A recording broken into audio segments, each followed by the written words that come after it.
नमस्कार, आप देख रहे हैं न्यूज इंडिया। आपके साथ मैं हूं सरफराज सैफी। लगातार उत्तर प्रदेश के चुनाव से जुड़ी तमाम खबरें हम सबसे पहले दिखा रहे हैं।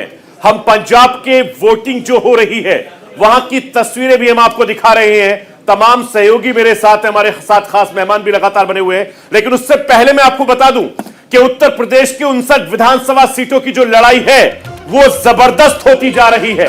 कानपुर में 9 बजे तक 5.8% मतदान हो चुका है। कानपुर देहात की बात करूं तो 9 बजे तक 6.1% मतदान हो चुका है। इसके अलावा कासगंज में भी 9.42% मतदान हो चुका है। हालांकि सबसे ज्यादा मतदान अभी कासगंज में चल रहा है। महोबा में भी 9 बजे तक 8.5% तक मतदान हुआ है। इसके अलावा कानपुर में भी 5.8% मतदान हो चुका है। इस वक्त की सबसे बड़ी खबर जो मैं अपने दर्शकों को बता रहा हूं वो ये है कि 59 विधानसभा सीटों पर वोटिंग चल रही है। और तीसरे चरण की अगर मैं बात करूं तो आप देखिए 2017 के नतीजे आपके सामने हैं। बीजेपी ने 49 सीटें जीती थी, समाजवादी पार्टी को महज 8 सीटों का सामना करना पड़ा था और कांग्रेस 1 सीट पर थी, बहुजन समाज पार्टी 1 सीट पर थी। लेकिन 2017 के मुकाबले इस बार चुनाव काफी दिलचस्प होता जा रहा है। ये जो आंकड़े आपको दिखाई दे रहे हैं ये आंकड़े आपको बदलते नजर आएंगे, क्योंकि इस वक्त जो वोटिंग चल रही है वो यादव लैंड में वोटिंग चल रही है। यादव वर्सेस दलित समुदाय के लोग बड़ी तादाद में इन चरणों पर होते, तीसरे चरण में। और जो ये समीकरण 2017 का इस समय आपको दिखाई दे रहा है ये आपको बदलता नजर आएगा, क्योंकि किसी पार्टी को ज्यादा सीटें मिलेंगी तो किसी को कम मिलेंगी। और दिलचस्प इसलिए है क्योंकि इसी इलाके में जो तीसरा चरण हो रहा है यहां पर अखिलेश यादव भी चुनाव लड़ रहे हैं करहल से। उसके से भी हम बातचीत करेंगे। लेकिन सबसे बड़ी बात यह है कि उत्तर प्रदेश के साथ साथ पंजाब में भी चुनाव हो रहे हैं। पंजाब की 117 विधानसभा सीटों पर वोटिंग हो रही है और तीनों ही पार्टियां, चाहे कांग्रेस की बात करें, बीजेपी की बात करें, शिरोमणि अकाली दल की बात करें या आम आदमी की पार्टी की बात करें, लगातार वो भी अपने जीत के दावे कर रही हैं। और तमाम ऐसे मुद्दे हैं जिन मुद्दों पर लगातार वोटिंग हो रही है, उससे भी हम तमाम चीजों पर चर्चा करेंगे। मेरे सहयोगी लगातार यहां पर रमन भी बने हुए हैं, हमारे साथ राहुल लाल जी भी हैं, हमारे साथ रमनीन वत्स जी भी हैं, बहुत ही खास मेहमान हमारे साथ लगातार जुड़े हुए हैं। रमन, पंजाब में लगातार आपने और हमने बहुत कवरेज की है, लेकिन इस बार पहला मौका है जब पंजाब के चुनाव किसान आंदोलन से लेकर, इसके अलावा नशा से लेकर कई मुद्दों पर चुनाव लड़ रहे हैं और किसान आंदोलन को दिमाग में रखकर लगातार वोट करेंगे। लेकिन उससे पहले एक बड़ी खबर आ रही है, झांसी में ईवीएम खराब होने की खबर आ रही है और बूथ संख्या 242 पर ईवीएम खराब हो गया है। झांसी की अगर हम बात करें तो तमाम अपडेट सबसे पहले हम आपको न्यूज इंडिया पर दिखा रहे हैं। ग्राउंड जीरो से हर तस्वीर सबसे पहले हम आप तक पहुंचा रहे हैं। मतदाता किस मूड में है ये भी आप तक सबसे पहले पहुंचा रहे हैं। मुद्दे कौन से हावी हैं ये भी सबसे पहले न्यूज इंडिया आप तक पहुंचा रहा है। और साथ ही साथ तमाम राजनीतिक विश्लेषक हमारे साथ जुड़े हुए हैं और हम इन तमाम मुद्दों पर चर्चा भी कर रहे हैं कि किस तरह से, किस दिशा में ये पूरा का पूरा चुनाव आगे बढ़ रहा है। तो आज तीसरे चरण का चुनाव है। उत्तर प्रदेश की 59 सीटों पर आज मतदान हो रहा है, तो पंजाब की 117 विधानसभा सीटों पर मतदान चल रहा है। तो ये तमाम जो हमारे सहयोगी हमारे साथ जुड़े हुए हैं, हाथरस से पीयूष हमारे साथ जुड़े हुए हैं। पीयूष, क्या तस्वीरें इस वक्त हाथरस की, किस मतदान केंद्र में आप मौजूद हैं? देखिए यहाँ पर हाथरस पे पीजी कॉलेज के मतदान केंद्र पर मैं मौजूद हूँ और हमारे ठीक पीछे आप देख सकते हैं इस आज का जो ये पर्व है लोकतंत्र का, इस लोकतंत्र के पर्व में शामिल होने के लिए मतदाता अपने घरों से निकल रहे हैं, यहाँ पर आ रहे हैं। तमाम यूथ है जो यहाँ पर पहुंच रहा है, अपना वोट कास्ट कर रहा है। तमाम बुजुर्ग है वो यहाँ पर सुबह मतदाता भी वहाँ पे मुझे नजर आ रहे हैं, तमाम लोग हैं। थोड़ा बात करने की कोशिश कीजिए। बिल्कुल, मैं बुजुर्ग मतदाता है उनसे बातचीत करूंगा और कोशिश करूंगा कि कुछ जानकारी उनसे मिल सके। आप अपना वोट कास्ट कर चुके हैं, वोट दे दिए हैं? वोट कास्ट करके आप अभी वोट नहीं कास्ट किया आपने। किन मुद्दों पर इस बार के चुनाव में आप वोट देने जा रहे हैं? वोट देंगे, अभी किसी को नहीं दिया है, अभी देंगे। मुद्दे क्या होंगे, क्या सोचा है आपने? विकास का मुद्दा है या फिर कानून व्यवस्था का मुद्दा है, क्या कुछ मुद्दे हैं? महंगाई का है और क्या, महंगाई बढ़ रही है तक महंगाई का। हाँ, महंगाई के मुद्दे पर इस बार आप वोट अपना कास्ट करेंगे। देखिए महंगाई के मुद्दे पर इन्होंने कहा अपना वोट कास्ट करेंगे, लेकिन इसके पहले भी तमाम लोग यहाँ पर अपनी अपनी प्रतिक्रिया और अपनी राय जो है वो मैं आपके पास वापस लौटूंगा। मुझे इटावा का रुख करना पड़ेगा। मेरे सहयोगी विवेक तिवारी इटावा से मेरे साथ जुड़ गए हैं। विवेक, जिस जगह पर आप इस वक्त मौजूद हैं वो समाजवादी पार्टी का गढ़ माना जाता है, और पिछले अगर चुनावों की हम बात करें तो समाजवादी पार्टी को बहुत ज्यादा फायदा नहीं हुआ था, लेकिन तीसरे चरण की अगर मैं ओवरऑल बात करूं तो समीकरण क्या बनते आपको दिखाई दे रहे हैं?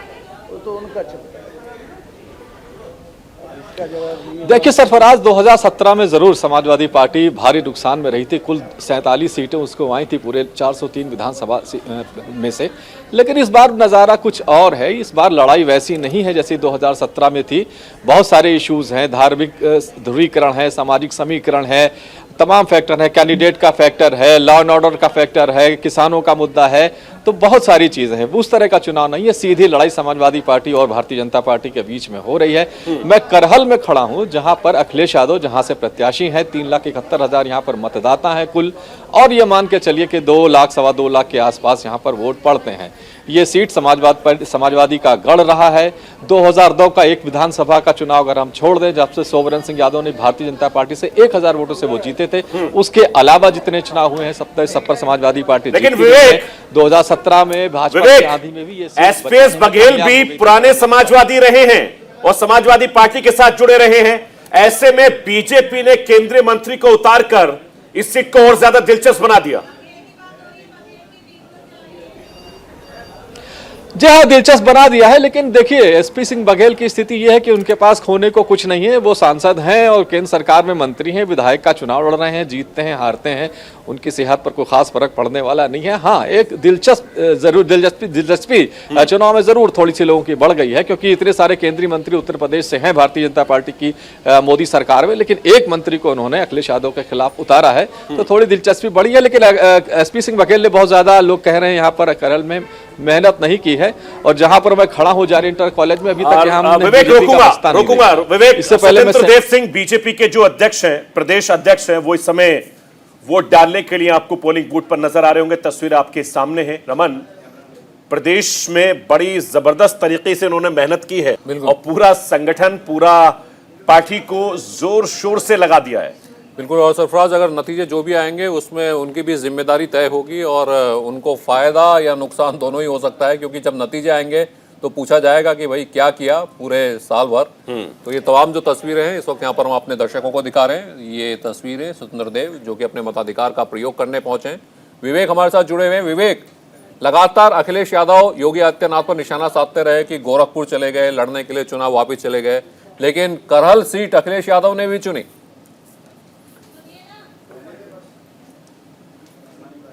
की वजह यह है कि जहां पर हम खड़े हैं यह करहल विधानसभा है, और यहां से 5 किलोमीटर की दूरी पर सैफई है जहां पर अखिलेश यादव का गांव है।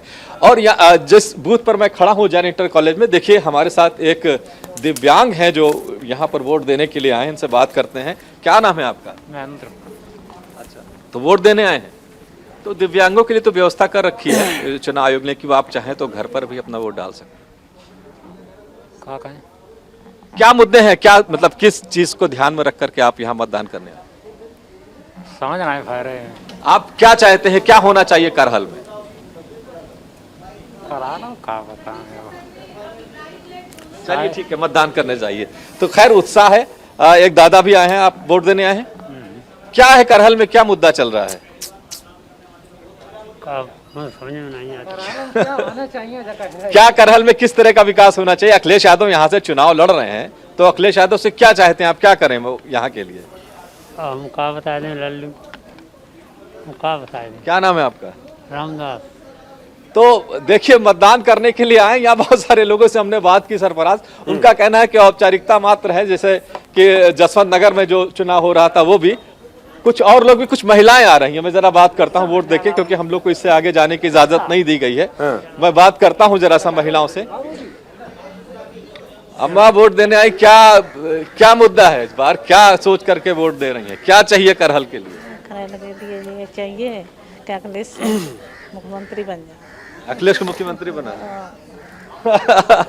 तो ये जैसा मैं बता रहा हूँ कि विवेक, विवेक, विवेक बताइए, आप वोट देकर के आई हैं, पहला वोट था क्या आपका?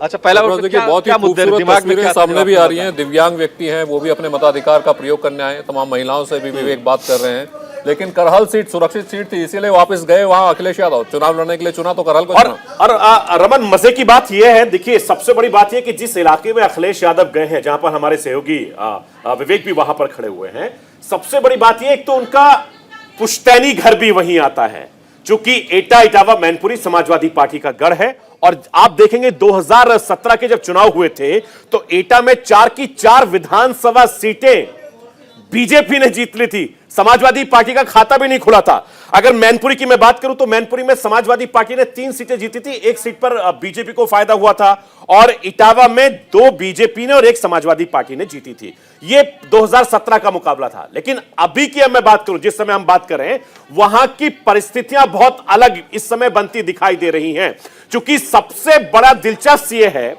कि एक तो हाई प्रोफाइल सीट है, यादव बहुमूल्य इलाका आता है, और तमाम कोशिशें यह हैं कि अखिलेश यादव यहां से जीते। और इसीलिए रमन, आप जानते हैं, एसपीएस बघेल चूंकि कद्दावर नेता हैं, उन्होंने चाहे बीजेपी हो, समाजवादी पार्टी हो या बहुजन समाज पार्टी हो, तीनों ही पार्टियों को उन्होंने मजा लिया। एक छोटा सा कमेंट में राहुल भाई से ले लेता हूं। राहुल भाई, सबसे बड़ी बात यह कि जो वापस आते हैं, एक बार पंजाब में कितना मतदान हुआ वो दिखा देते हैं। पंजाब में 9 बजे तक 5% मतदान, तो ये इस वक्त एक बड़ी खबर आपको बता दें, पंजाब में 9 बजे तक 5% मतदान हुआ है।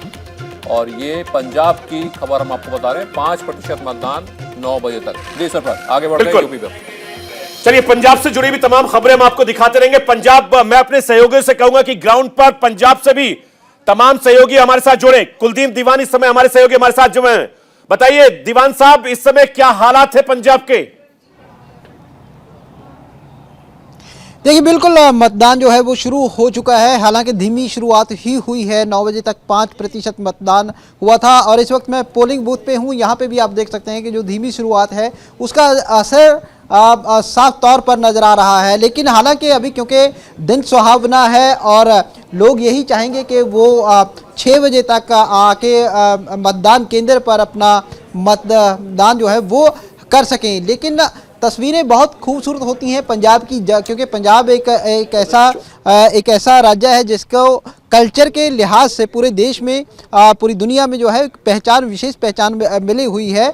और पंजाब में इस बार तस्वीर जो है वो बेहद दिलचस्प बनने वाली है राजनीतिक तौर पर, क्योंकि जो सिनेरियो है अब जो राजनीति का पंजाब की, वो इस बार पूरी तरह से बदला हुआ है।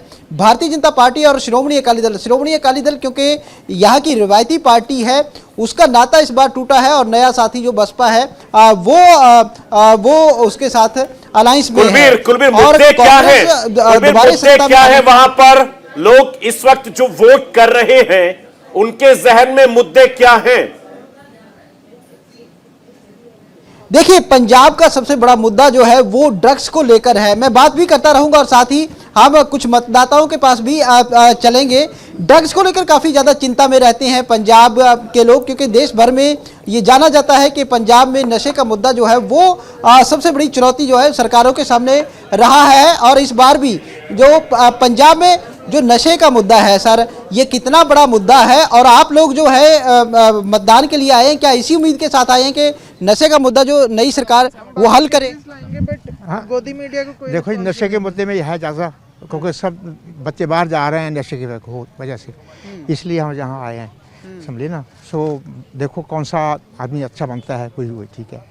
हर पार्टी हर इलेक्शन में सर वादा करती है नशे ख़त्म करने का, लेकिन कहीं ना कहीं धरातल पर वो नहीं अमल हो पाता। इसके अलावा और पंजाब के और क्या मुद्दे हैं और क्या चिंताएं हैं? और भी बहुत सारी महंगाई है, लटपट है, जिसमें डबल रेट लिखे होते हैं। हर एक चीज़ में रेट डबल होने की वजह से गरीब तो दे जाता है, अमीर आदमी सोच के लेता है, तो इसलिए बहुत सारा सोच के देना पड़ता है सब कुछ, कि हर एक आदमी को लीडर अच्छा चुनना चाहिए।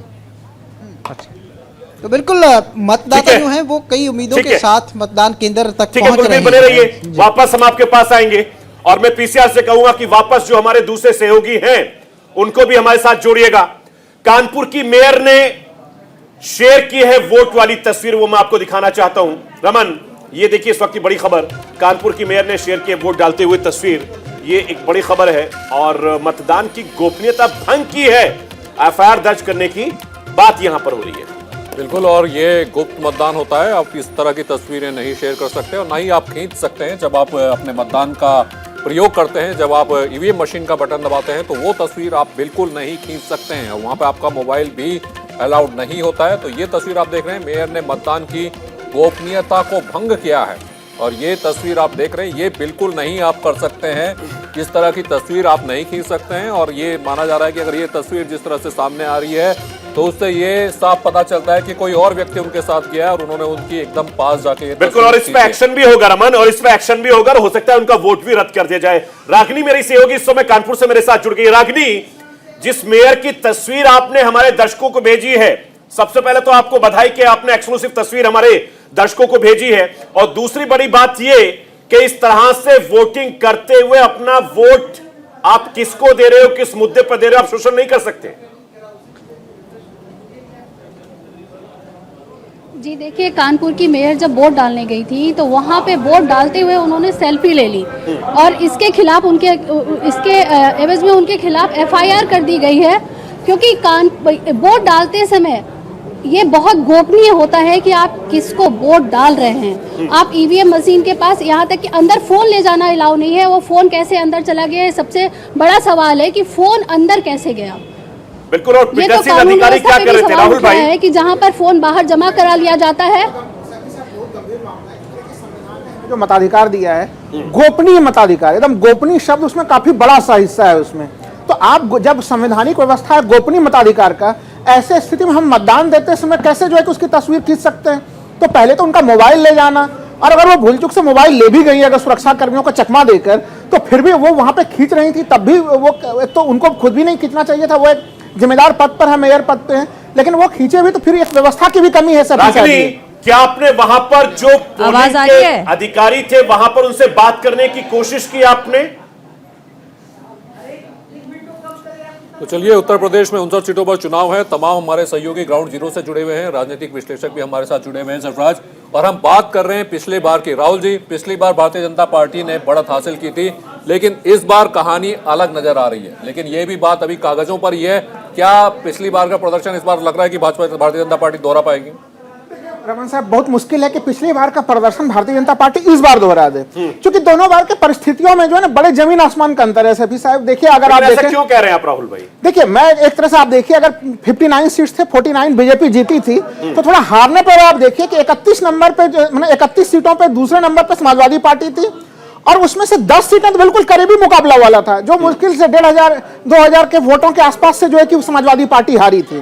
तो उस समय से परिस्थितियां काफी अलग है। शिवपाल यादव, अखिलेश यादव, इस समय साहब आइए आप भी जरा मैदान में। जो दोनों परिवार के जो सारे सदस्य हैं सफी साहब, वो बिल्कुल एकजुट हैं, और जो दूसरे मुद्दे हैं कहीं न कहीं देखिए, अभी इस महंगाई का मामला, आप कई मतदाता जो आपके रिपोर्टर पूछ रहे हैं, इस समय महंगाई दर, जो ग्रामीण महंगाई दर है, पहली बार वो शहरी महंगाई दर से भी ज्यादा है। तो बेरोजगारी, महंगाई, खेती किसानी, ये सब कुछ ऐसे मामले हैं जिस कारण से कि स्थितियां 2017 से इस बार बिल्कुल अलग है, और पोलराइजेशन का मामला भी नजर नहीं आ रहा फील्ड में कहीं पे भी। रमनीत भट्ट साहब, जिस तरीके से राहुल भाई कह रहे हैं कि पिछले के मुकाबले इस बार चुनाव बड़े अलग हैं, मुझे लगता है कि बीजेपी ने जिस तरीके से ग्राउंड पर रहकर मेहनत की थी यादव लैंड में, क्या लगता है आपको कुछ बीजेपी को इस बार फायदा हो पाएगा? देखिए, सबसे पहली बात मैं बताऊं सरफराज भाई कि आज देखिए कि वैश्विक बीमारी, आप देखिए कितनी बड़ी महामारी थी कोरोना काल, जैसे मैनेजमेंट को किस तरह से बीजेपी की सरकार ने, योगी सरकार ने, मोदी सरकार केंद्र की तरफ से, आप हर तरफ से देखिए कि वैश्विक महामारी जिस तरह की आई थी, यदि योगी सरकार के अलावा कोई और आज सत्ता में होता तो इसको संभाल पाना बहुत ही ज्यादा मुश्किल था। लेकिन ऐसी परिस्थिति में भी आपने देखा कि योगी सरकार, जहां पे पहले राशन का आप देखें कि किस तरह से बंदर बांट किया जाता था, आज 15 करोड़ से ज्यादा लोगों को 2.5 साल से ज्यादा हो गए समय आज राशन दी जा रही है। आपने पिछली बात, जब हम पिछली बार की बात करें तो आपने देखा कि एटा जैसे जगह में, जहां पे एटा, मैनपुरी, इटावा ये सब यादव लैंड माना जाता है, वहां पे भी बीजेपी ने 4 की 4 एटा की जो सीट है बीजेपी के पक्ष में आई थी। इसका कारण क्या है? इसका कारण है कि देखिए, विकास जो है सबसे बड़ा मुद्दा होता है चुनाव में, विकास ही सबसे बड़ा मुद्दा है, क्योंकि जातिगत मुद्दे जो हैं कुछ देर तक तो ठीक रहता है, लेकिन आप जातिगत मुद्दे देखिए, सपा का एक बहुत बड़ा मुद्दा माना जाता सैफी साहब, था, इन्होंने यादवीकरण और मैं जवाब मुस्लिम देना का, चाहूंगा। आप देखिए बहुत बड़ा ये हमेशा माना जाता ठीक है। था, लेकिन ये चुनाव बाद जो है परिवार तक सीमित रह जाता मैं है। आऊंगा आपके पास, अपन इस पर लंबी बातचीत करेंगे, स्टूडियो में पूरा मौका मैं आप दोनों को दूंगा, लेकिन इस वक्त मैं अपने दर्शकों को ये दिखाना चाहता हूं कि जिन जगहों पर तीसरे चरण में जो सबसे बड़ा मुकाबला चल रहा है वो कौन कौन सी सीटें हैं, जरा ग्राफिक्स के जरिए मैं आपको समझा देता हूं। आप जरा देखिए, उत्तर प्रदेश के वोट युद्ध में समाजवादी पार्टी एसपीएस बघेल सामने है, इसके अलावा शिवपाल यादव भी आपको नजर आ रहे हैं कल की जंग में। लगातार ये सीटें बहुत ज्यादा इंपोर्टेंट है। यहां पर शिवपाल यादव विवेक शांग के सामने है, जबरदस्त मुकाबला है इनके बीच में। इसके अलावा दूसरे अगर विधानसभा सीटों की मैं बात करूंगा तो दूसरे अगर विधानसभा सीटों पर भी देखेंगे तो वहां की तस्वीर भी बिल्कुल अलग दिखाई दे रही है। जसवंत नगर से शिवपाल यादव सामने है, जो कि उनकी खुद की अपनी पार्टी उन्होंने दे दिया है। फर्रुखाबाद से लुईस खुर्शीद इस वक्त मैदान में है। सतीश महाना और फतेह बहादुर सिंह, इनमें जबरदस्त फाइट यहां पर दिखाई दे रही है। इसके अलावा नीमे कटियार और सतीश निगम भी सामने हैं। रामवीर उपाध्याय जो बहुजन समाज पार्टी में होते थे, उन्होंने बहुजन समाज पार्टी को छोड़कर समाजवादी बीजेपी में शामिल हो गए। असीम अरुण पूर्व अधिकारी रहे हैं। ये तमाम जो सीटें इस समय चल रही है तीसरे चरण के लिए, वो सबसे ज्यादा दिलचस्प है चूंकि, और सबसे बड़ी बात यह है कि यहां पर रामवीर उपाध्याय हो गए, या इसके अलावा लुईस खुर्शीद हो गई, या अखिलेश यादव हो गए, या एसपीएस बघेल हो गए। वहां पर रमन सबसे बड़ा मुकाबला जो जिन लोगों के बीच में इस वक्त चल रहा है, ये तस्वीर बहुत कुछ बयां कर रही है।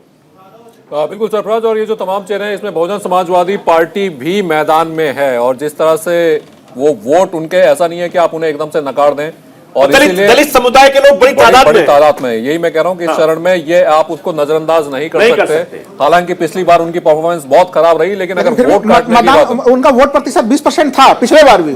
सीटें नहीं थी लेकिन वोट प्रतिशत, लेकिन इस बार कुछ हो सकता है क्योंकि रामवीर उपाध्याय जिस तरीके से बीजेपी में शामिल कर, उसका फायदा होगा। देखिए हो सकता है, समीकरण कई तरह के यहाँ पे बदल रहे हैं अलग अलग हिस्से में। तो बीजेपी कुछ हिस्सों पे हो सकता है अच्छा भी चीज करे, लेकिन एक चीज जो समझने वाली चीज है, जो मैं कहना चाहूंगा कि देखिए गैर यादव जो एक ओबीसी समुदाय को काफी ज्यादा पिछले बार एक तरह से बीजेपी ने एकजुट किया था, और वो इस बार जो है एक तरह से अलग सा सोशल इंजीनियरिंग का पूरा समीकरण लेके समाजवादी पार्टी भी आई है। तो यादवों के साथ साथ उसने अन्य ओबीसी के दूसरे जातियों को भी जोड़ा है। और जो देखिए सत्ता को लेकर जो बातें कही जा रही है कि नहीं सत्ता ने बहुत अच्छा काम किया, जैसे कोरोना को लेकर अभी रमेश वत्स जी कह रहे थे, तो मैं एक चीज उसमें जरूर जवाब जोड़ना चाहूंगा कि देखिए आपने स्वास्थ्य इंफ्रास्ट्रक्चर को लेकर इतने बड़े बड़े दावे किए आपने कि भाई हमने इतने हॉस्पिटल खोल दिए, इतना तमाम तरह की चीजें की, लेकिन अब भी हम लोग देख रहे हैं कि नीति आयोग के रिपोर्ट में उत्तर प्रदेश को स्वास्थ्य संरचना के मामले में सबसे जो है कि उसमें फिसड्डी माना गया है। तो स्पष्ट है कि केंद्र सरकार ही इस दावे को स्वीकार नहीं कर रही है। बिल्कुल राहुल भाई, मैं आऊंगा आपके पास।